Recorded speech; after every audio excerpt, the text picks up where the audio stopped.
आपको टीके मतलब टीके कह रहा हूँ, आपको यकीन है आपका टीको? नहीं, मुझे नहीं मैं वो फास्ट मुझे टीके की बात कर रहा हूँ। मुझे एक्चुअली चीजों पे कोई फास्टी यकीन टीकों नहीं की है। बात कर रहे हैं। और फास्ट मैं- मुस्तफा भाई ने लगवाए। फास्ट टीके है हमारे, बहुत अच्छे भाई हैं, क्यों कह रहे हैं? हाँ और मैं कहती हूँ कि ठीक है, हर किसी को अपने आप से खुश होना चाहिए। वैसे तो जो लेकिन वैसे जैसा जो है लोग कराते हैं तो क्या इसमें बुराई कोई?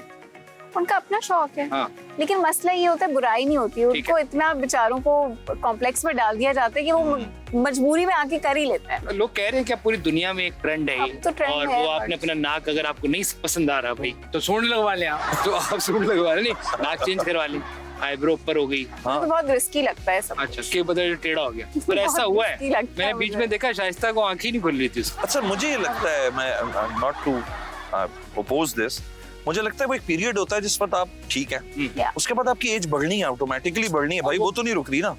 वो जिस वक्त वो बिगड़ना शुरू होता है ना ब्रो, वो मुझे बड़ा गड़बड़ लगता सर है। कौन ऐसा है इंटरनेशनली भी जो नहीं लगता कि नहीं किया हुआ? ये तो बड़ा ओपन मुंह पे आ नहीं, गया। कुछ लोग हैं नहीं किया हुआ, कुछ लोग हैं। हाँ, नहीं मैं कह रहा हूँ ऐसे जो Correct. करवा रहे हैं तो हर एक पता लग एज के बाद वो पता इनकी चलता बात ठीक है। अब सिल्वेस्टर complex. स्टैलोन देख लें, ये देख लें, इन्होंने बड़े हैवी हैवी कर सर्जरीज की हुई हैं, Heavy. लेकिन अब वो जैसे जैसे वक्त आ रहा है ठीक है। तो वो बुरा अभी लगता एक वीडियो भी इनफैक्ट आई थी उनकी जी। कुछ अर्से तो पहले। मुझे लगता है कि आप अपनी एज को एम्ब्रेस करें जैसे भी आप लगते हैं, ठीक है ना टेंशन में। हाँ हल्की फुल्की डेकोरेशन है, अब हम करते हैं, कलर वलर कर लिया, कहीं ये ना कर लिया, बोले बस ठीक ये है। तो व्हाइट बाल भी अच्छे लगते हैं। हाँ, कभी लगते कभी। हैं। कभी सही कभी बात। व्हाइट बाल अच्छे लगते हैं। मे भी कैरेक्टर में नहीं लगते हो तो वो करा हाँ कैरेक्टर के लिए करा